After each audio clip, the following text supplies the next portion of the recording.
नमस्ते, म उमेश ढुङ्गेल, शताक्षी ढुङ्गेलको ड्याडी।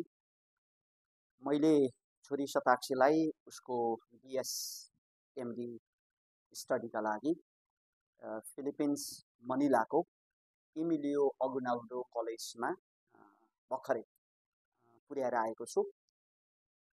सर्वप्रथम त म पाथवे एक्सेलेन्स अर्गनाइजेसनको टिमलाई हृदयदेखि नै धन्यवाद व्यक्त गर्न चाहन्छु, किनभने उहाँहरूले दिनुभएको एकुरेट इन्फर्मेसन को कारण नै म आज मेरी छोरीलाई एउटा बेस्ट मेडिसिन कलेजमा भर्ना गर्न सफल भए। जसरी डाक्टर मल्लक र भरतजीले नेपालमा इन्फर्मेसन दिनुभयो, जसरी हामी एयरपोर्टमा पुग्न साथ भिआइपी एक्जिटबाट हामीलाई पिकअप गरेर हाम्रो लागि बस्ने, खाने, लन्च, डिनर सब व्यवस्था गर्ने जुन वातावरण एक्सेलेन्स पाथवे एक्सेलेन्स अर्गनाइजेसन टिमले गर्यो, त्यसको लागि मैले एकदमै मसँग उहाँलाई धन्यवाद दिने शब्द छैन। साँच्चीकै more than thankful for your kind cooperation.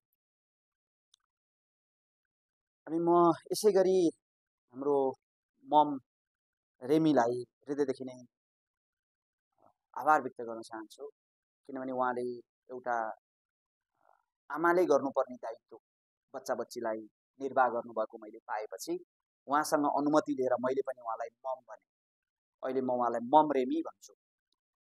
हुन त उमेरको हिसाबले उहाँ मभन्दा धेरै फरक होइन, र पनि उहाँको जुन विद्यार्थीलाई गर्ने जुन एउटा केयर, एउटा कन्सन्ट्रेसन, जुन फोकस छ, त्यसले गर्दा उहाँ साँच्चीकै उहाँ मदर नामले उहाँलाई भन्नको लागि उहाँ पर्याप्त हुनुहुन्छ, काफी हुनुहुन्छ। अनि उहाँले हामी बिहिबार पुगेको हामीहरूलाई शुक्रबार एक दिनमा विद्यार्थीको मेरो छोरीको मेडिकल गराउनेदेखि भिजा एक्सटेन्ड गराउने कुरामा लाग्नुभयो। कलेजमा गएर उहाँले कार्ड बनाउनेदेखि उसको ब्याङ्कको अकाउन्ट बनाउनेसम्म काममा लाग्नुभयो, अनि सिम कार्ड निकाल्ने काममा लाग्नुभयो। त्यो भनेको साँच्चीकै धेरै इम्पोर्टेन्ट काम उहाँले गर्नुभयो। म करिब करिब 3 दशकदेखि शिक्षा क्षेत्रमा म आफूले हेर्दै आइरहेको मेरो अनुभवले पनि त्यसरी काम गर्ने मान्छे मैले सायदै भेटेको छु। त्यसैले म पाथवे एक्सेलेन्स अर्गनाइजेसनलाई हृदयदेखि नै थ्याङ्क यू भेरी मच भन्न चाहन्छु। अनि म कलेजमा मनिलामा पुगिसकेपछि मेरो यो सौभाग्य हो, मैले क्याम्पसको प्रेसिडेन्ट डाक्टर क्याम्पससँग भेट्ने अवसर पाएँ। उहाँको शालीनता देखेर म एकदमै खुसी भएँ। मैले त्यहाँको डिन, यो बायोलोजीको डिन, एमडीको डिन, रजिस्ट्रार अनि डिपार्टमेन्ट हेडहरूसँग भेट्ने अवसर पाएँ।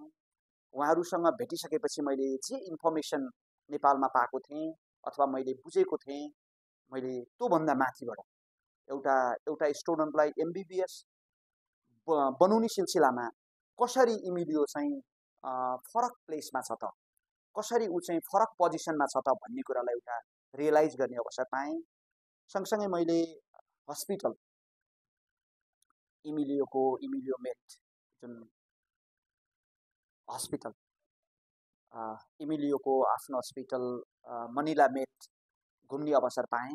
त्यहाँको मल्टी स्पेसालिटी देख्दा मलाई गर्व लाग्यो। एकदमै वास्तवमा उत्साहित हुने वातावरण मैले पाएँ। सँगसँगै बच्चाहरूको अकोमोडेसन कलेजको नजिकै एकदमै 24 आवर सेक्युरिटी भएको ठाउँमा, र अब नेपालीहरूलाई खाना खुवाउनको लागि हाम्रो प्रेम भाइ, फेरि संयोग कस्तो रह्यो भने प्रेम भाइ चाहिँ मेरो घर दुवाकोट भक्तपुर, प्रेम भाइको घर पनि दुवाकोट भक्तपुर, ठ्याक्कै मेरो छिमेकी भाइ चाहिँ त्यहाँ गएर नेपाली खाना काठमाडौँ थकाली चलाएर बस्नुभएको रहेछ। उहाँले नेपाली खाना चाहिँ त्यहाँका विद्यार्थीहरूलाई सर्भ गर्नुहुँदो रहेछ। त्यसैले मैले के देखेँ भने कलेजको हिसाबले एउटा बेस्ट कलेज, हस्पिटलको हिसाबले रेपुटेड हस्पिटल, फ्याकल्टिजको हिसाबले एउटा पर्लिफिक रिनाउन्स्ड फ्याकल्टीहरू भएको कलेजमा आफ्नो छोरीलाई भर्ना गर्न पाउँदा म एकदम खुसी छु। र यो भर्ना गर्ने अवसर दिनुहुने पाथवे एक्सेलेन्स टिमलाई म हृदयदेखि नै धन्यवाद भन्न चाहन्छु। Thank you very much.